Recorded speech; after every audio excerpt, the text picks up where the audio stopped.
Hello there, and welcome to the channel. Tonight, we will dig deep beneath the surface of our world, leaving the noise and the rush of the day far behind us. We are going to explore a subject that is synonymous with eternity, with patience, and with stillness. The world of diamonds. We often think of diamonds as symbols of wealth or sharp, brilliant light, but their true story is one of darkness, of silence, and of time measured not in years, but in billions of years. They are the messengers from the deep earth. They are born in crushing pressure. They survive journeys of fire, and they rest, cool and unchanging, while civilizations rise and fall around them. Some diamonds are older than the stars in our night sky. Some rain down in liquid oceans on distant planets, and some are floating, invisible and tiny, in the flame of a simple candle. They are crystals of pure light, forged in the dark. If you enjoy these quiet explorations into the nature of our universe, feel free to like and subscribe, or share a thought in the comments below. It helps this channel grow, and it helps other sleepy souls find their way to our campfire. But for now, let your shoulders drop, take a deep breath, and let's begin. Diamonds are not formed near the surface. They are creatures of the deep. While many gemstones are born in the rocky crust of the earth, accessible and relatively shallow, diamonds begin their lives in the upper mantle. This is a place roughly 100 miles beneath your feet. Down there, it is not like the world we know. There is no sunlight. There is no air. There is only immense, crushing weight. To create a diamond, the earth must press down with a force of nearly 725,000 pounds per square inch. Imagine the weight of 80 elephants standing on your big toe. That is the pressure required to convince carbon atoms to lock together tightly, perfectly, into the crystal lattice of a diamond. In that crushing dark, where the heat reaches 2,000 degrees, the diamond is born. It is a jewel forged in an environment that would destroy almost anything else. It reminds us that sometimes beauty is the result of enduring the heaviest burdens with grace. When you look at a diamond, you're looking at something that has existed for a large portion of the Earth's history. Most natural diamonds are ancient, truly ancient. The youngest diamonds we have found were formed about 900 million years ago. But the oldest? They are nearly 3.5 billion years old. To put that into perspective, when these diamonds were being formed in the deep earth, there were no dinosaurs. There were no trees. There were no insects. Complex life did not exist. The earth was a quiet, barren place, dominated by rock and water. These stones have waited in the dark while the continents drifted apart and crashed back together. They existed before the first flower bloomed. They have watched the world change 1,000 times over while they remained exactly the same. To hold a diamond is to hold a piece of eternity, a frozen moment from the very dawn of our planet. There is a common myth that diamonds are chunks of coal that did well under pressure, but science tells us a different, perhaps more elegant story. Coal is formed from prehistoric plant life, ancient forests that were buried and compressed. But as we know, most diamonds are far older than the first land plants. They could not have come from coal because coal did not yet exist. Instead, diamonds are born from primordial carbon that was trapped in the Earth's interior when the planet was first forming. They are pure, elemental survivors from the birth of the world. While coal is the fossilized memory of life, a diamond is the memory of the earth itself. It is not made of dead things. It is made of the stardust that built our planet, a pure, unblemished structure rising from the mantle to the light. If diamonds form 100 miles down, how do they ever reach our hands? They are passengers on one of nature's most violent and rapid journeys. They are carried to the surface by a specific type of volcanic eruption, known as a kimberlite eruption. These are not the slow-flowing lava rivers we see in Hawaii. These are deep, supersonic explosions. The magma punches through the Earth's crust, moving at hundreds of miles per hour. As it tears through the mantle, it rips chunks of rock from the walls, catching diamonds and carrying them upward. It is a race against time. If the magma moved too slowly, the diamonds would simply melt back into graphite. They would vanish. But because the journey is so fast and the cooling at the surface is so sudden, the diamonds are frozen in their crystal form. They are delivered to us in pipes of rock, gifts from the deep, preserved by the speed of their escape. Here on Earth, diamonds are rare and precious, but elsewhere in our solar system, they may be as common as rain. Astronomers and physicists believe that on the ice giant planets, Neptune and Uranus, the conditions are perfect for a very strange weather phenomenon. The atmospheres of these planets are rich in methane. Deep down in the heavy, crushing atmospheres of these gas giants, the pressure is so intense that it splits the methane molecules apart. The carbon atoms are squeezed together, forming diamonds. Imagine standing on a solid core beneath those swirling blue clouds, watching a storm overhead.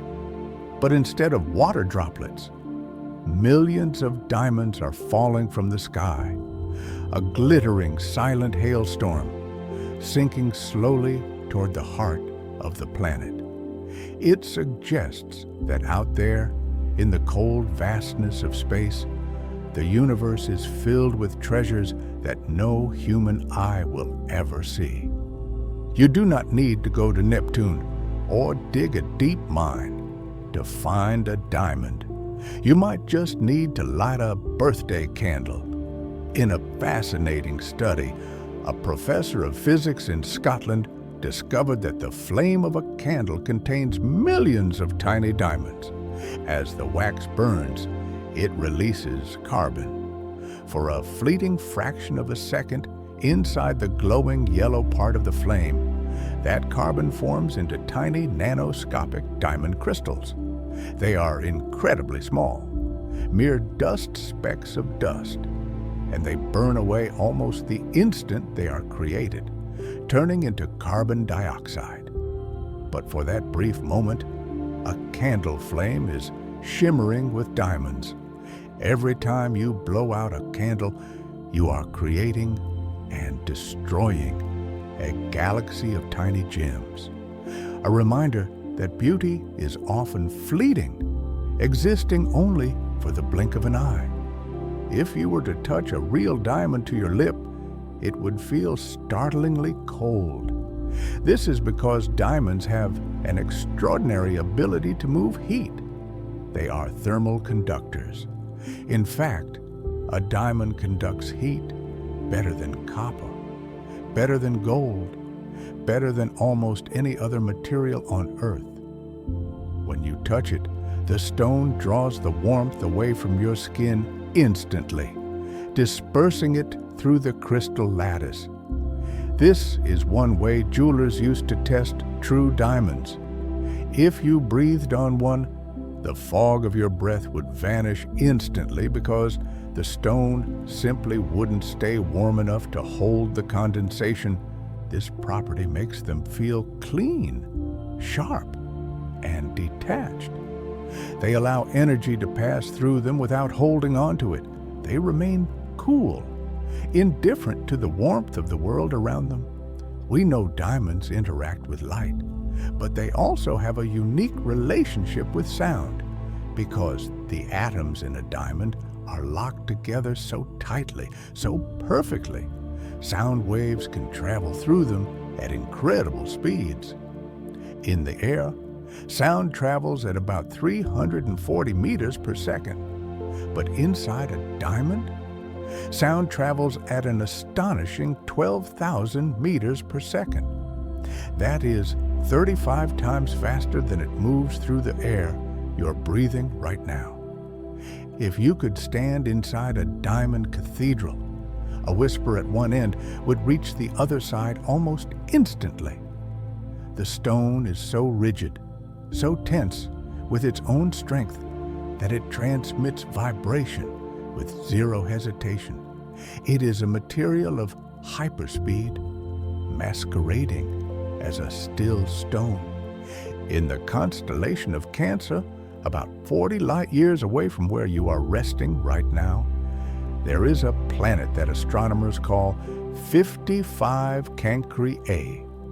It is a super-Earth, twice the size of our home, and it orbits very close to its star.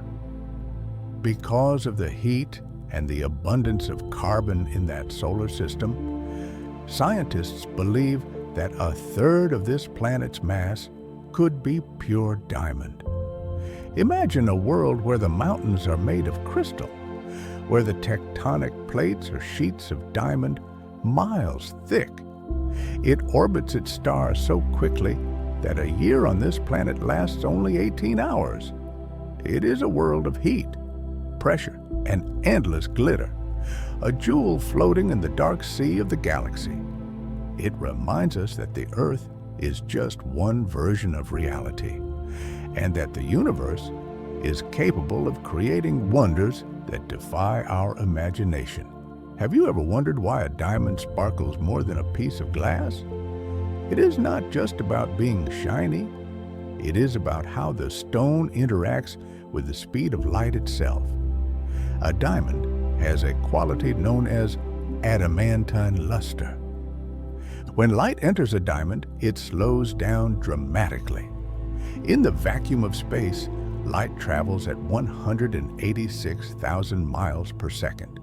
But inside a diamond, it slows to less than half that speed. The light is forced to bend or refract sharply, because the light is trapped inside the crystal for a tiny fraction of a second longer. Bouncing off the internal walls, it emerges with brilliance. The stone is essentially playing with the light, capturing it, folding it, and sending it back to your eye. It turns a single beam of white sun into a firework display. There is a secret hidden inside some diamonds that you can only see under a different kind of sun. About 1/3 of all diamonds have a property called fluorescence. Under normal light, they look clear. But if you place them under ultraviolet light, like the kind found in deep twilight, they begin to glow. Most often, they glow with a soft, ghostly blue light. It is as if a piece of the sky has been trapped inside the stone. This blue glow is caused by trace amounts of nitrogen interacting with the crystal structure. For centuries, this was a mystery, a stone that looked like ice by day, but held a blue fire in the dark. It is a reminder that even things that appear transparent may have hidden depths we cannot see. Diamonds are also nature's prisms. This is a phenomenon gemologists call fire. While white sparkles are called brilliance, the flashes of red, orange, green, and blue are called fire. This happens because a diamond acts like a raindrop acts on sunlight to create a rainbow. The crystal structure separates the white light into its component colors, scattering them wide apart. The better the diamond is cut, the more rainbows it throws across the room.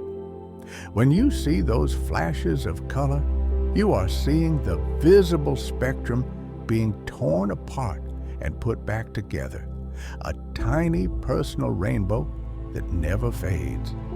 Not all diamonds are clear. Some carry the colors of the deep ocean. These are the rare type 2B diamonds, like the famous Hope diamond. These stones are not clear, but a deep, mesmerizing blue. This color comes from the element boron. Boron is usually found on the surface of the earth, in seawater. So how does it get into a diamond formed 100 miles underground? Scientists believe these diamonds form when ancient tectonic plates, parts of the ocean floor, subduct and sink deep into the mantle, carrying the memory of the ocean with them. When you look at a blue diamond, you're looking at a gemstone that contains the ghost of an ancient sea, crushed and crystallized in the deep earth. For thousands of years, humans did not mine diamonds from the ground. They found them in rivers. The very first diamonds were discovered in India, likely around 3,000 years ago. They were washed out of the volcanic pipes by rain and erosion, tumbling down into the riverbeds. The ancients did not know where these stones came from. They were simply shiny pebbles that could not be broken. Some cultures believed they were fragments of stars that had fallen to earth. Others believed they were the tears of gods. Because they were indestructible, they became charms of protection, worn by kings who hoped the strength of the stone would pass into their own veins. The philosopher Plato had a poetic theory about diamonds. He believed that they were living beings. To him, gems were not just rocks, but the embodiment of celestial spirits. He looked at the hard, unyielding perfection of a diamond and thought, this must be alive. He imagined that the axis of the world, the spine of the universe itself, was a diamond axis. It is a beautiful thought that the stability of our reality rests on a pillar of diamond, unmoving, clear, and eternal. There is a famous legend from the Arabian Nights, the story of the Valley of Diamonds. It was said that there was a canyon so deep that no human could climb down into it. The floor of the canyon was covered in diamonds of immense size, guarded by giant serpents. To get the diamonds, clever merchants would throw large pieces of raw meat down into the valley. The diamonds would stick to the meat. Then giant eagles, rocks, would swoop down, grab the meat, and carry it up to their nests. The merchants would then chase the birds away and collect the diamonds from the nests. While this is a myth, it speaks to the lengths humans have always been willing to go, facing serpents and eagles just to touch the light of these stones. In the Middle Ages, the diamond took on a strange role in medicine. Because the stone was so pure and so hard, kings and popes believed it must have the power to cure any sickness. They thought that by eating crushed diamonds, they could make their bodies indestructible. Sadly, this was not true. Crushed diamond is essentially swallowed glass. But the practice shows us the deep human desire to consume eternity. We want to take the qualities of the stone, its permanence, its clarity, and make them part of ourselves. We want to be as unbreakable as the diamond. There is a scale we use to measure the toughness of the world. It is called the Mohs scale of mineral hardness. Talc, the softest mineral, is a 1. A steel knife blade is about a 5. A masonry drill bit is an 8. The diamond sits alone at the top. It is a 10. But this number is misleading. A diamond is not just a little bit harder than the next stone down. Corundum, rubies and sapphires, it is actually 4 times harder. It is exponentially tougher than anything else in nature. This means that for most of history, the only thing that could scratch a diamond was another diamond. They are the ultimate shield, a material so stubborn that it refuses to yield to the rest of the world. Because of this strength, diamonds are not just for jewelry. They are the eyes of our machines. We use diamonds to make windows for spacecraft and lasers. Why? Because they are transparent to almost all types of light, from ultraviolet to infrared, and they are strong enough to withstand the vacuum of space or the heat of a high-powered laser. When we send probes to Venus to look at its hellish surface, we look through diamond windows. When we fire lasers to study the atom, we focus them through diamond lenses. We use the ancient stone to see the future. In the operating room, diamonds save lives. Surgeons sometimes use scalpels with blades made of diamond. Because the crystal can be sharpened to the level of a single atom, a diamond blade is sharper than the finest steel. When it cuts, it separates the tissue so cleanly that the cells are barely damaged. This leads to faster healing and less scarring. It is a beautiful paradox. The hardest material on Earth, used for the most delicate, gentle healing. Most diamonds dug from the earth are not clear or pretty. They are gray, brown, or opaque. We call these bored or industrial diamonds. They are the working class of the gem world. They are crushed into powder and used to coat drill bits and saw blades. They are used to cut through granite, to slice up concrete highways, and to bore tunnels through mountains. Every modern city you see, the stone facades, the paved roads, the subway tunnels, was built with the help of these humble, invisible diamonds. They do the hard work, grinding away the obstacles so that we can build. Deep in the frozen ice of Antarctica, scientists have found meteorites that contain diamonds. But these are not like Earth diamonds. They are nanodiamonds, tiny clusters of carbon atoms. These diamonds were not born in a mantle. They were born in the shock waves of exploding stars, supernovas that occurred before our solar system even existed. They floated through the galaxy as dust, eventually clumping together to form the rock that would become Earth. When you hold a meteorite, you might be holding diamonds that are older than the sun. We have spoken about turning ashes to diamonds. It is now possible to turn the carbon from a loved one or a beloved pet into a real synthetic diamond.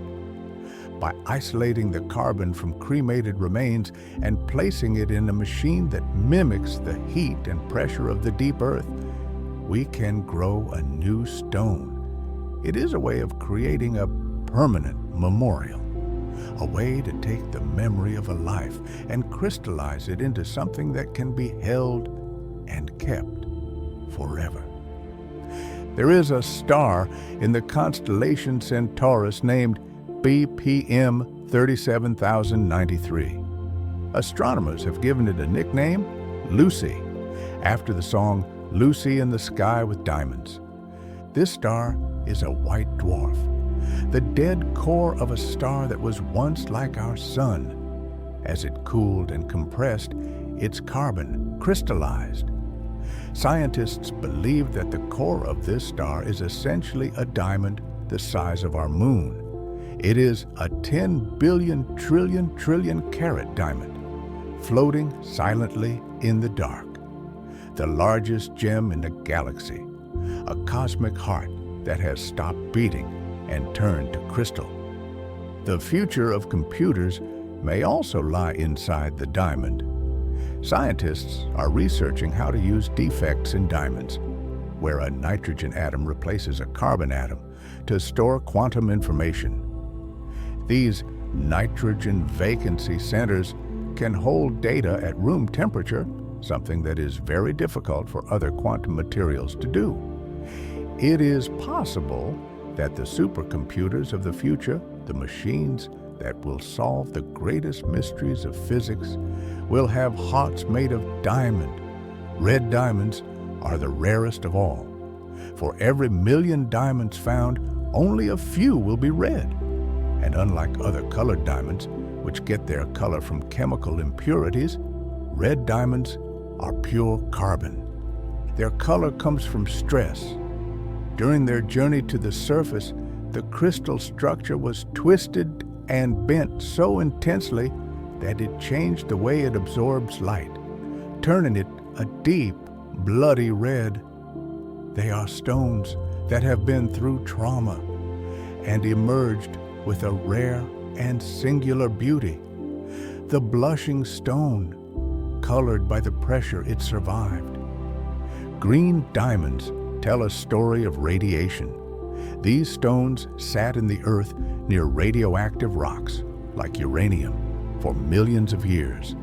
The radiation knocked electrons out of their places in the crystal lattice, changing the stone's color to green. They are safe to handle now, but they carry the mark of the Earth's natural energy. They absorbed the invisible power of the ground and locked it into their structure. Some diamonds are shapeshifters. They are called chameleon diamonds. If you keep them in the dark, they are a certain color, often olive green. But if you heat them up or leave them in the dark for a long time and then bring them into the light, they change color to yellow or brown. They are the mood rings of nature. Scientists still do not fully understand why they do this. It is a rare, playful quality in a stone that is usually so rigid and unchanging. There are diamonds that are black as night, called carbonado. These diamonds are found only in Brazil and the Central African Republic. They are different from other diamonds. They are porous, and they are not made of a single crystal, but millions of tiny crystals stuck together. Some scientists believe these black diamonds did not form in the Earth at all. They believe they came from a diamond-rich asteroid that impacted the Earth billions of years ago. When you see a black diamond, you may be looking at a piece of a fallen star that survived the crash. The word diamond comes from the ancient Greek word adamas. It means untamable. It means invincible.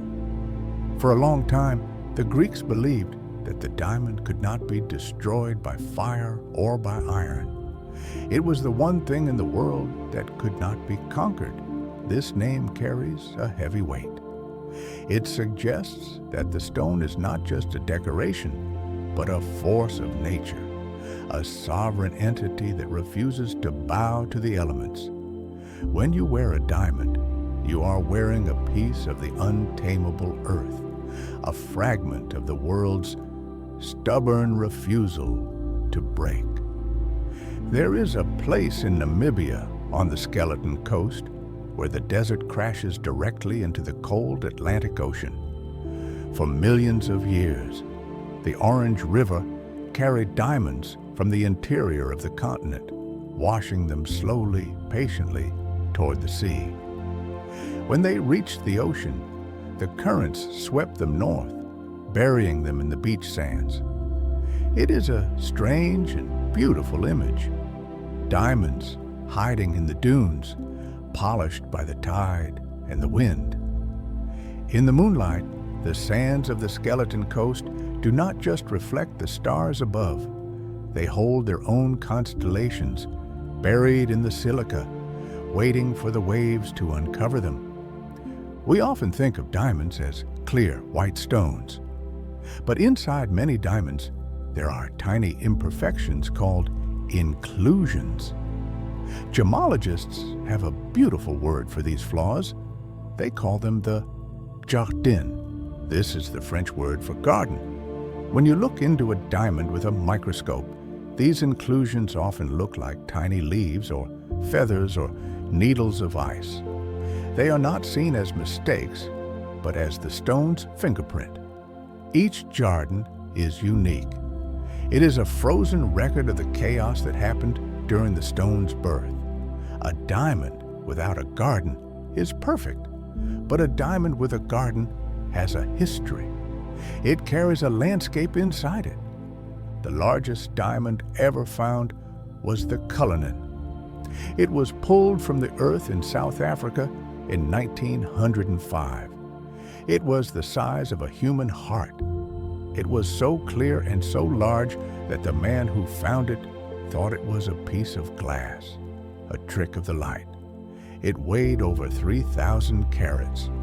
To cut such a stone requires nerves of steel and a silence that is almost religious.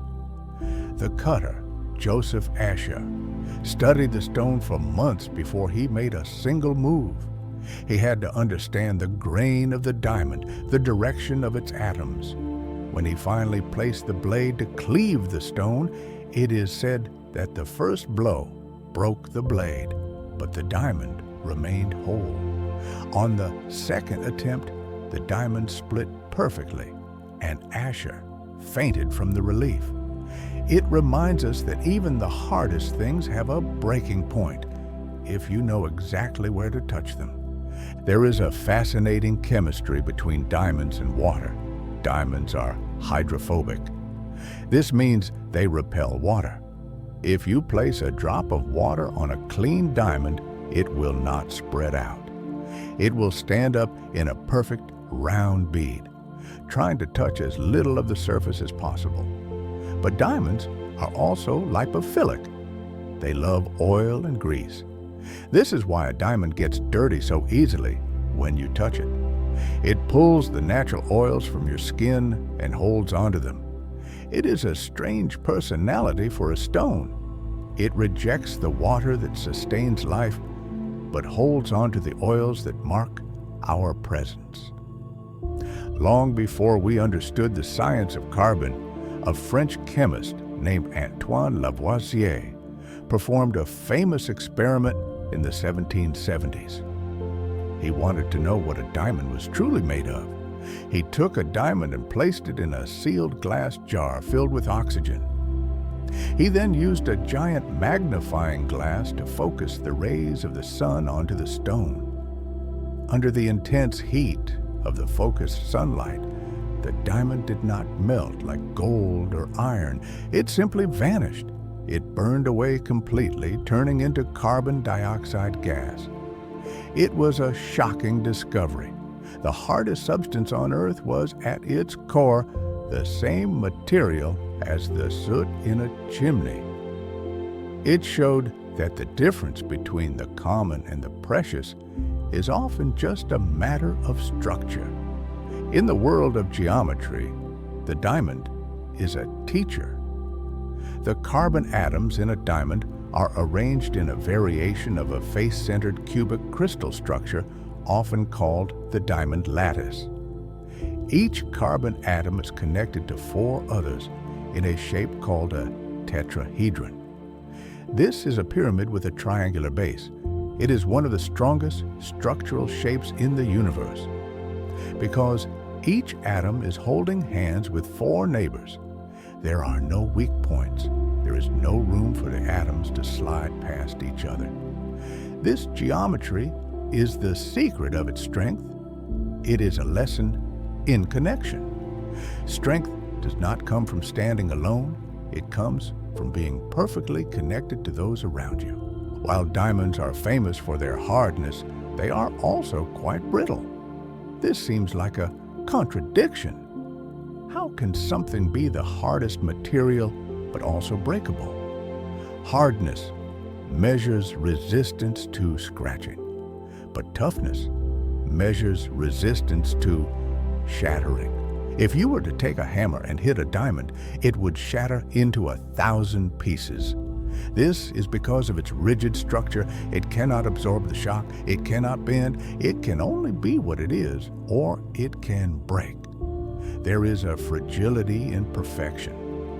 Sometimes being able to bend is more important than being able to resist. There is a rare type of diamond that does not come from the earth and does not have the standard cubic structure. It is called Lonsdaleite, or the hexagonal diamond. These are found at the sites of meteorite impacts, like the Canyon Diablo in Arizona.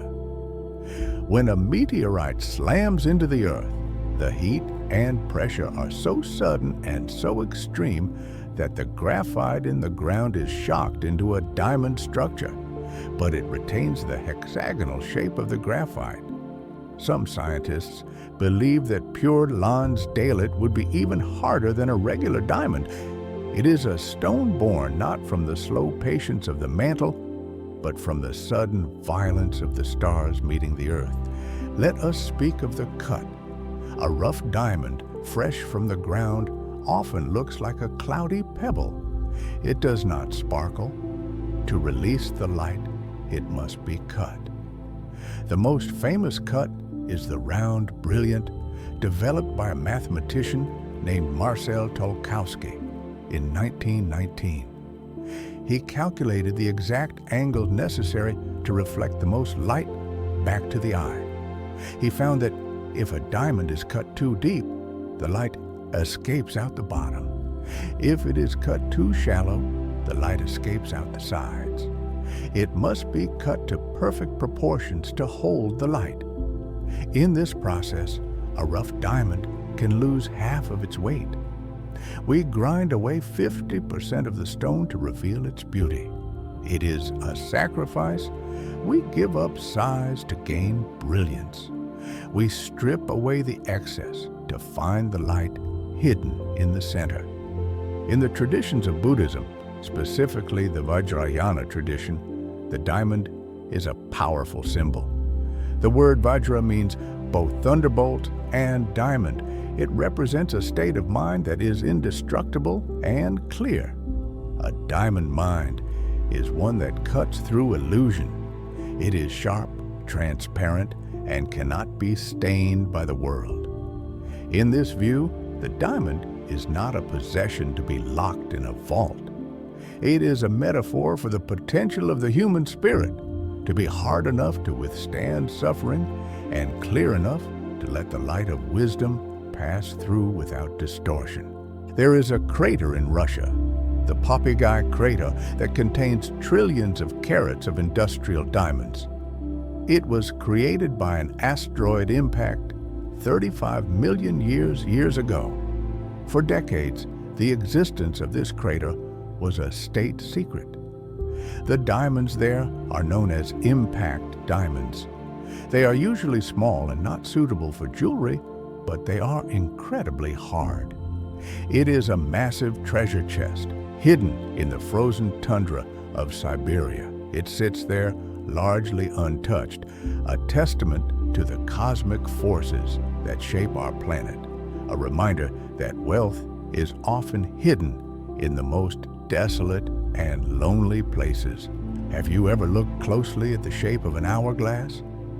In ancient times, before we had precision clocks, diamonds were sometimes used as the sand in hourglasses for royalty.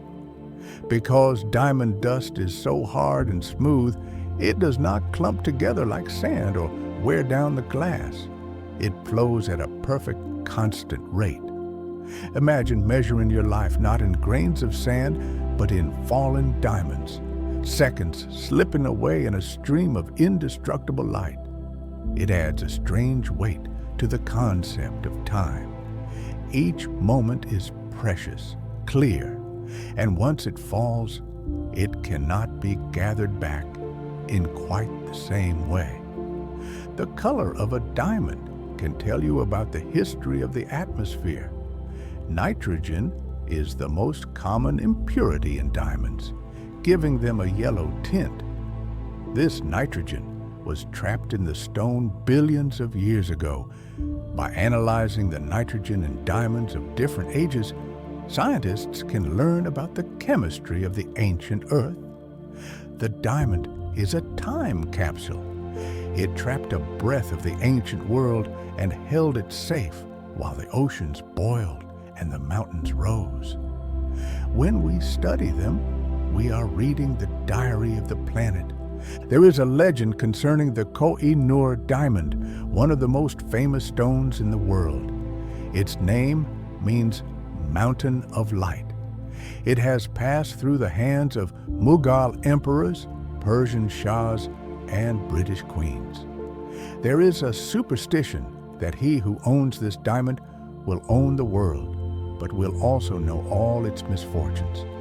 It is said that only a woman or a god can wear it with impunity. For men, it brings a loss of power. It is a story that humans tell to explain the rise and fall of empires. We attach our own fortunes to the stone as if the diamond itself is deciding who is worthy to rule. But the diamond does not care who wears it. It simply exists, shining with the same indifference in a crown or in the dust. In the deep ocean, there are vents that spew superheated water filled with minerals. Even here, in the dark and the heat, life finds a way. And strangely, diamonds might play a role. Some theories suggest that the surface of diamonds, specifically hydrogenated diamonds, might have provided a template for the very first building blocks of life. The structure of the carbon on the surface could have helped organize organic molecules. It is a humbling thought that the cold, sterile diamond might have been the cradle for the warmth of life, that we, in our biological complexity, might owe a debt to the crystal lattice. Let us return to the stars. In the dust clouds that surround distant stars, we have detected the spectral signature of diamonds. But these are not large stones. They are nano-diamonds. So small they are made of only a few thousand atoms. They are stardust in the most literal sense. This diamond dust shimmers in the protoplanetary disks where new worlds are being born. It means that diamonds are not just an Earth phenomenon. They are a cosmic commonality. The universe is dusted with them. We are floating in a galaxy that glitters, even in the spaces between the stars. The ring finger of the left hand has a special connection to the diamond. The ancient Romans believed in the vena amoris, the vein of love, which ran directly from that finger to the heart. While anatomy tells us this vein does not exist in the way they thought, the tradition remains. We place the diamond on that finger to intercept the path to the heart. We choose the diamond for this circle of commitment because it is unchanging. We want our promises to be like the stone, unaffected by time, resistant to wear, and filled with light. It is a heavy burden to place on a small stone to ask it to carry the weight of forever. There is a phenomenon called the phosphorescence of the Hope diamond. We spoke of fluorescence, the glow under blue light. But the Hope diamond does something else. After the light is turned off, it continues to glow like a burning ember for several minutes. It glows with a deep red color. It is a haunting sight. The blue stone in the dark turning red. It looks like a heart beating in the darkness. It is slowly releasing the energy it absorbed, letting it go in a long, slow exhale of light. When a diamond is mined, it is often embedded in a rock called kimberlite. This rock is a chaotic mixture of everything the magma picked up on its way to the surface. Garnets, peridot, and other minerals are often found alongside diamonds. These serve as indicator minerals. Prospectors look for the garnets first. They follow the trail of the softer stones to find the harder ones. It is like following the court jesters to find the king. The diamond sits in the center of this geological chaos, distinct and separate. We have learned to create diamonds in the laboratory using a method called chemical vapor deposition. We take a sliver of a diamond, a seed, and place it in a vacuum chamber. We fill the chamber with heated hydrocarbon gas. The gas breaks down and the carbon atoms rain down on the seed, layer by layer, atom by atom. It grows just like a snowflake grows in a cloud. These are real diamonds. They are optically, chemically, and physically identical to the ones from the ground. It blurs the line between the natural and the artificial. If the result is the same perfection, does the origin matter? It is a question only a human would ask. The carbon atom does not know the difference. There is a beauty in the thermal expansion of a diamond, or rather, the lack of it. Most materials expand when they get hot and shrink when they get cold. Diamonds change very little. They are dimensionally stable. This is why they are used in high-precision tools that must not change shape even by a fraction of a millimeter.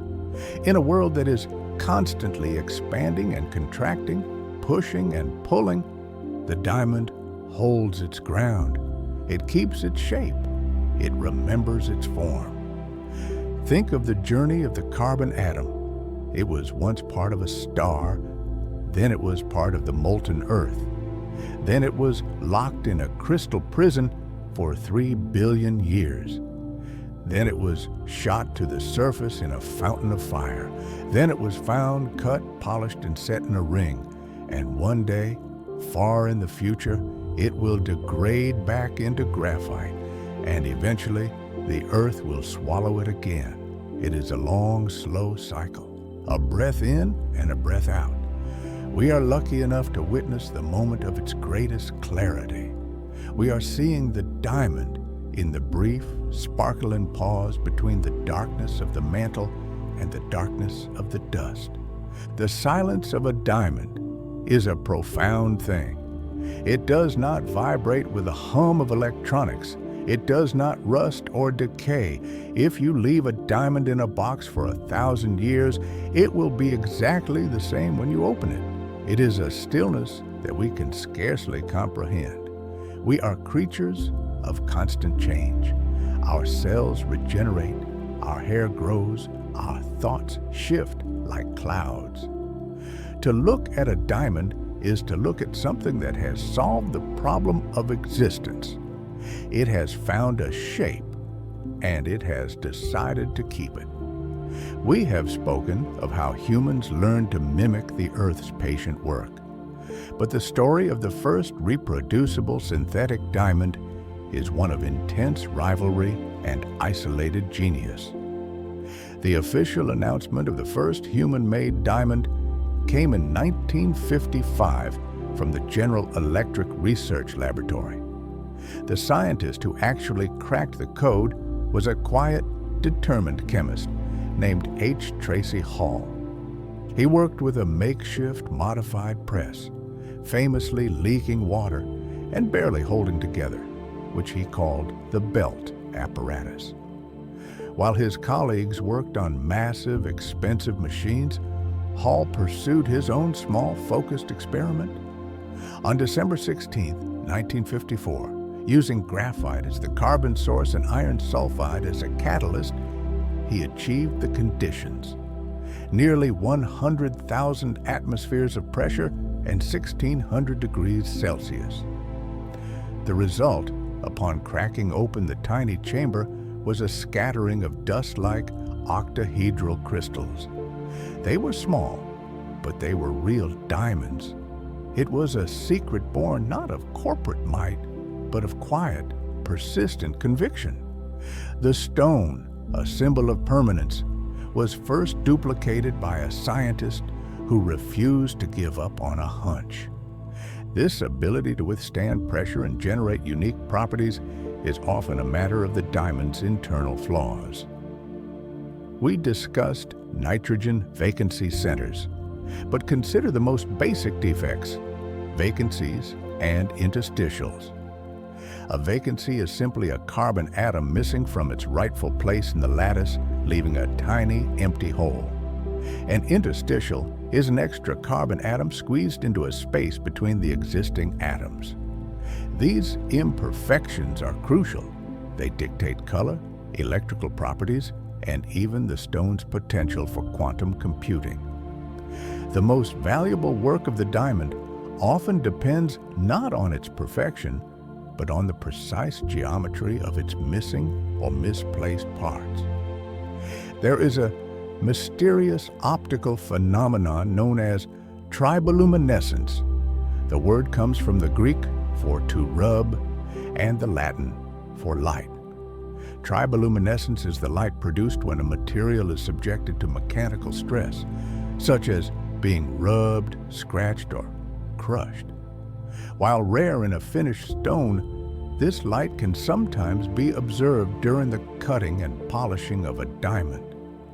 When the cutter's wheel violently tears the atoms of the crystal lattice, the breaking bonds separate electrical charges.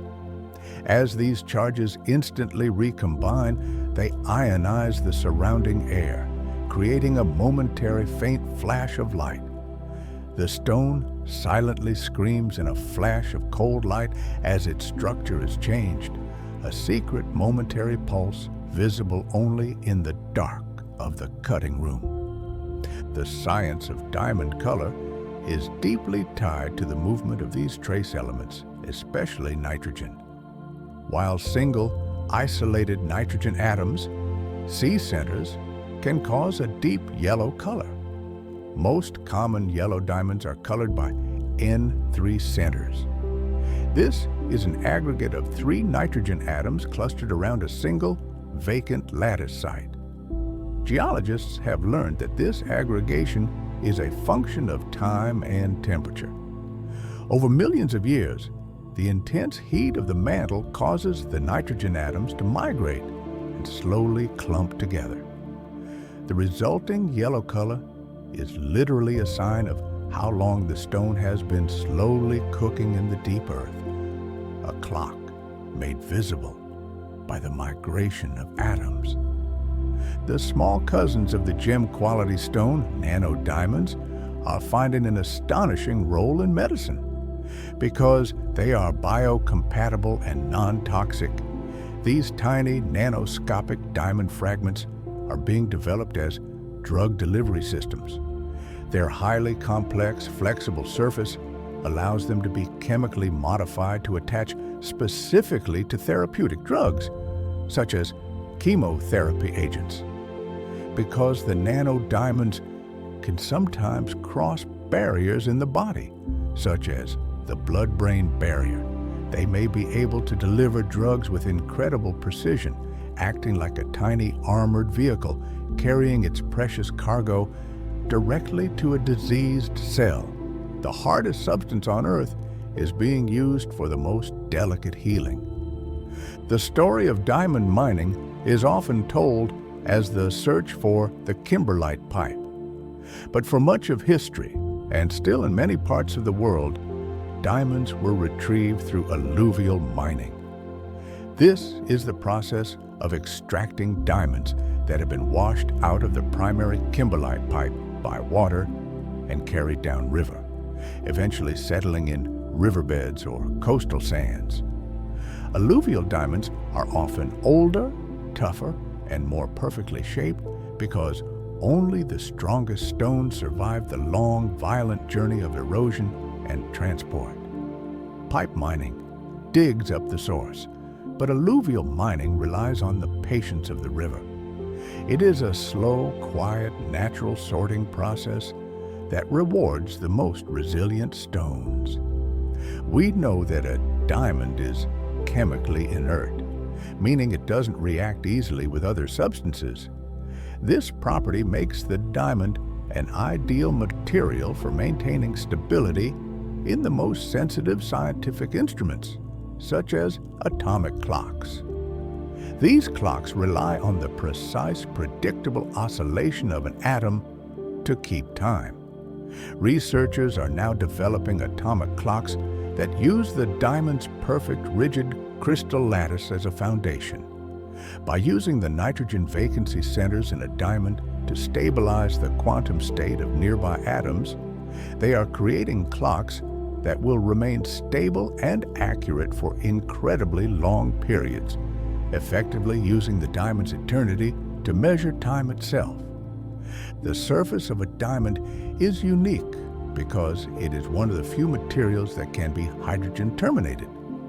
When a diamond is cleaned with a special hydrogen plasma process, the surface carbon atoms bond to hydrogen atoms.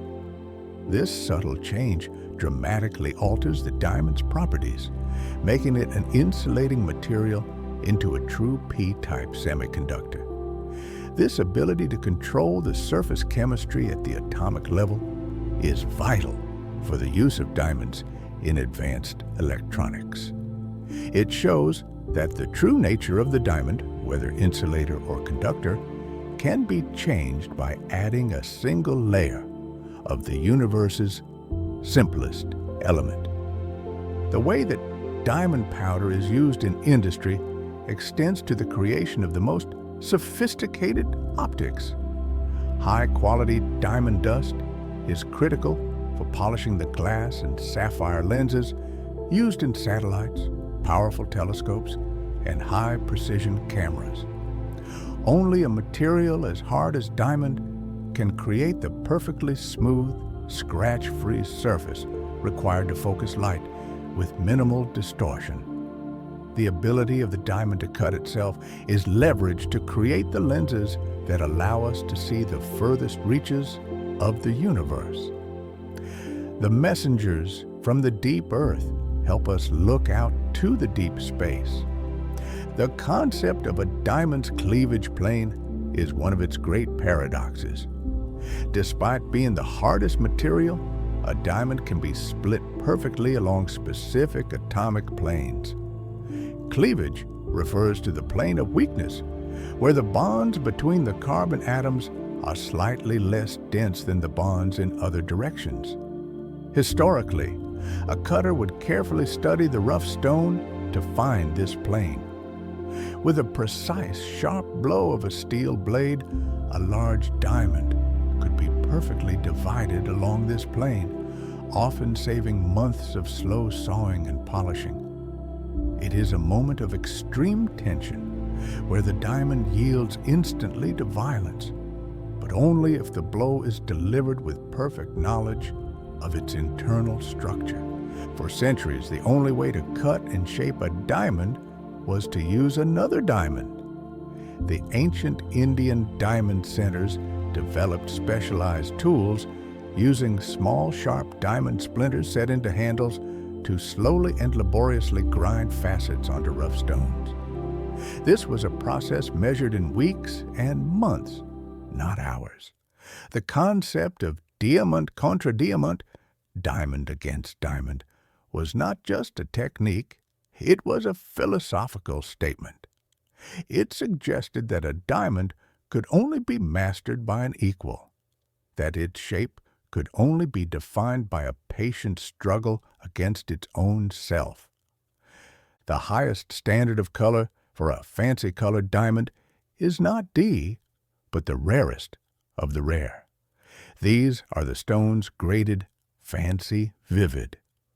For a yellow diamond to achieve fancy vivid status, it means the color caused by the nitrogen clusters is so saturated, so pure, and so intense that the stone appears to be glowing from within.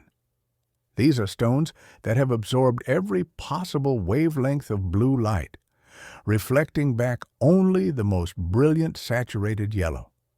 They are nature's perfect light filters, turning the sun's white energy into a pure, elemental color. The blue diamond story deepens when we realize that the boron that gives it color may also have played a role in stabilizing the Earth's early crust. Boron is typically concentrated in seawater and near the surface. The theory that blue diamonds get their boron from the subduction of ancient seafloor suggests that these diamonds are actually sampling a chemical process that occurred right at the interface of the early ocean and the deep mantle. They carry a memory not just of deep pressure, but of the surface chemistry that led to the planet's early stability. The reason diamonds are often found as octahedrons, the perfect eight-sided pyramid shape, is because this crystal form represents the most energetically favorable configuration for the carbon atoms during the slow growth in the mantle. The environment favors the formation of these naturally perfect geometric shapes. When a diamond is cut, the cutter is often simply revealing the internal potential of that original octahedral form, maximizing the geometry that nature intended. We have always spoken of the diamond as the definition of stability, yet even the diamond is not permanent. Under normal atmospheric pressure, diamond is technically a metastable form of carbon. The truly stable form of carbon under these conditions is graphite. This means that over billions of years, a diamond will slowly, subtly, and immeasurably decay back into graphite. However, this transition requires an immense amount of energy to begin. The activation energy is so high that in the normal conditions of the Earth's surface, the decay time far exceeds the age of the universe. The diamond is forever, only because the universe does not have enough time to unmake it. But when we replicate the extreme pressures of the deep Earth or of the core of a planet, the carbon phase diagram reveals entirely new, exotic structures. At pressures exceeding 1,000 gigapascals or 10 million atmospheres, a pressure far greater than anything on Earth, computational models suggest that the familiar cubic diamond structure is replaced by a denser, more energy-efficient structure known as BC8. The BC8 structure is tetragonal, packing atoms more tightly than diamond's cubic lattice. This theoretical transition is crucial for astrophysicists studying giant icy planets like Neptune and Uranus, where the core pressures may be high enough to create this hyperdense form of carbon.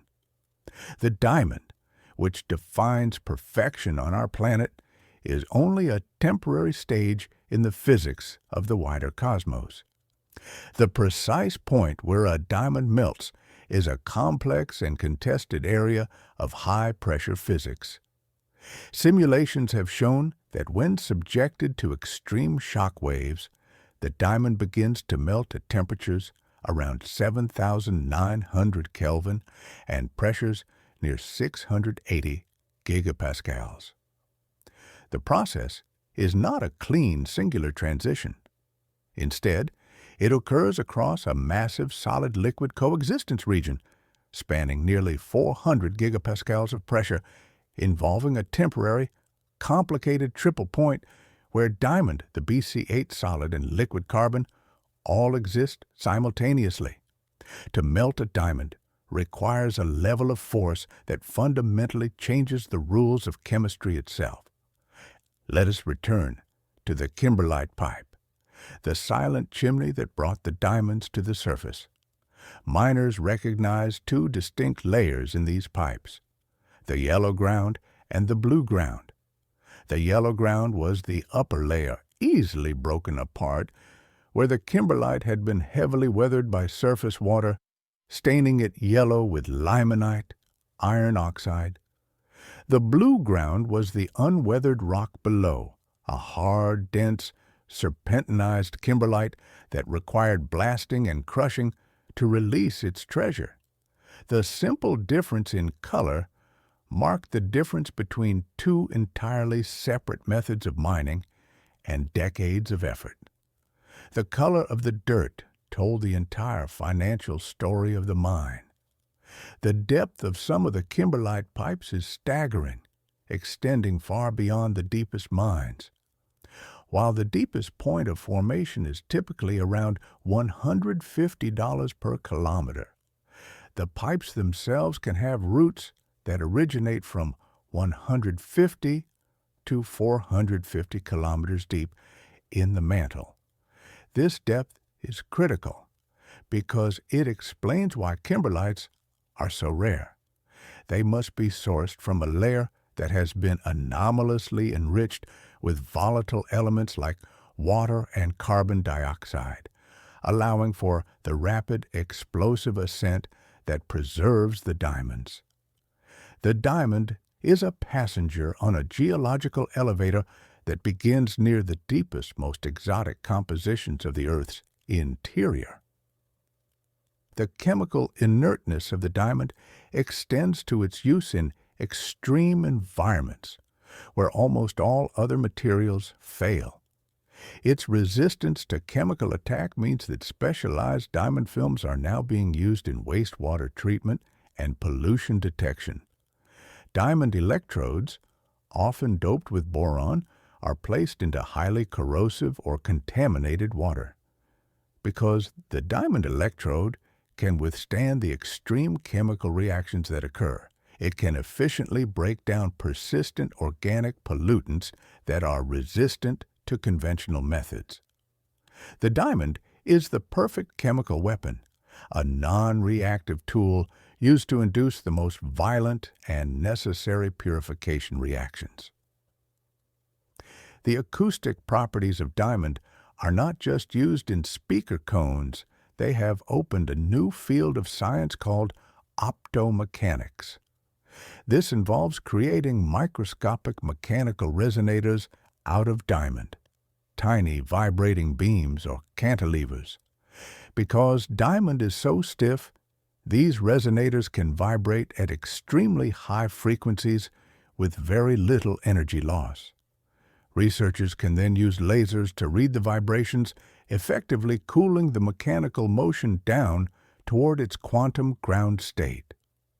The diamond acts as a perfect silent stage for observing the behavior of matter at the very boundary between classical physics and the quantum world.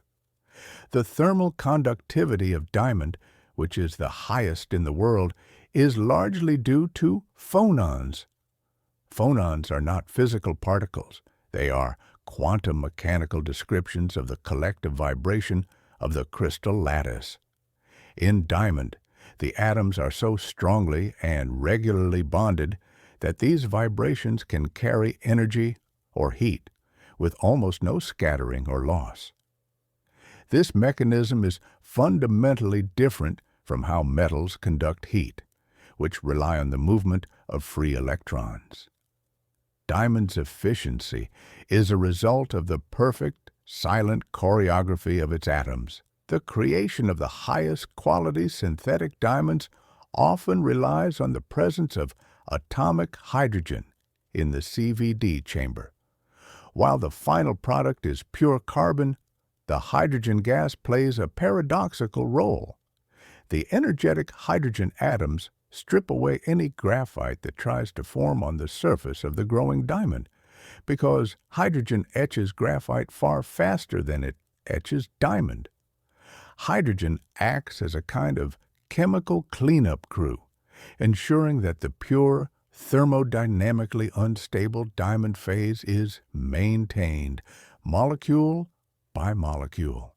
Without hydrogen, the crystal would be choked by the stable, sooty graphite. The discovery of the Arkansas diamond deposits in the United States, at the crater of Diamond State Park, showed that not all diamond pipes are kimberlites. The diamond-bearing rock there is actually a lamprot, a close relative of kimberlite, but with a different chemical signature. This realization expanded the geological search parameters for diamonds, teaching geologists that the conditions for diamond preservation were not as narrowly defined as previously believed. The presence of lamprot in regions like Arkansas and Australia confirmed that the process of lifting diamonds from the mantle is achieved by slightly different regional volcanic mechanisms. The old European cut, a precursor to the modern round brilliant cut, exhibits a subtle and unique optical effect. Because these stones were cut by hand and often lacked perfect mathematical symmetry, the light return is less uniform than a modern stone. This results in a pattern of light and dark, known as a chunky flash. When the stone moves, the large, bold facets create distinct, slow flashes of white and colored light, rather than the quick, dazzling pinpricks of modern diamonds.